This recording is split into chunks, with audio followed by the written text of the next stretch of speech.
They stated, Quilibrium remains a bootstrapped project with no VC backing.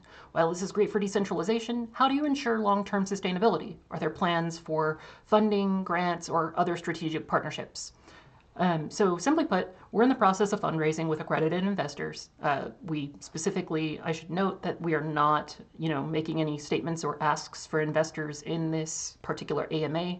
That is not how we operate. We operate within the confines of the law under the United States.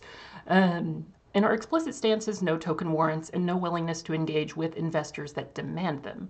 There are many VCs who do not demand these. We talk to them. So let me break down the long-term sustainability question in relation to funding, grants, strategic partnerships. Funding and grants are common components of coins that have pre-allocations. We didn't do this. We had a completely fair launch. Q Inc. had to run miners in the same equal rules that everyone else had. And by consequence, we have well under 1% of the total tokens on the network. Our position on the use of tokens is has not changed. As a utility token, we do not engage or encourage speculation of the token. Our purpose in holding the token is to utilize the network for its intended purposes. One of these cases is quorum.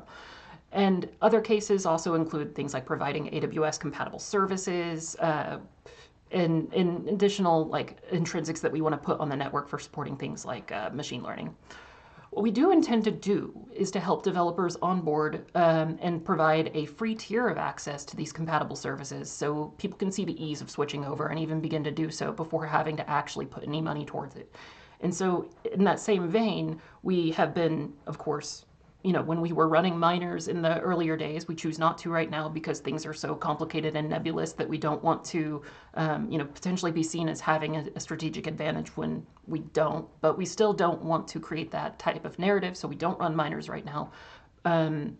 But we do want to at least be able to have the token supply that we currently have as Q Inc. in order to facilitate the utility of the network that we are going to be providing through these SD